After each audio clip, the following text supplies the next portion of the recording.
بابا مست ہو کے جا رہا، اللہ اللہ کرتا جا رہا۔ ایک طوائف اپنے کوٹھے سے اتر کے تو سیڑھیوں پہ بیٹھی تھی، ساتھ اس کا یار بھی بیٹھا تھا۔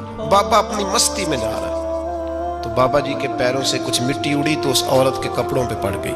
پرواہ ہی نہیں، بزرگ گزر رہے، وہ یار اس کا دوڑا ہوا آیا، اس نے آ کے تھپڑ مارا، کا خیال نہیں سارے اس کے کپڑے آلودہ کر دیے، تو کدھر تیرا دماغ نہیں ٹھیک؟ بابا نے نظر اٹھائی، کہا بیٹے میں نے دیکھا نہیں، چل اللہ تیرا بھلا کرے، تو نے بدلہ لے لیا۔ بابا جی چپ کر کے وَإِذَا خَاطَبَهُمُ الْجَاهِلُونَ قَالُوا السَّلَامَ، چپ کر کے گزر گئے۔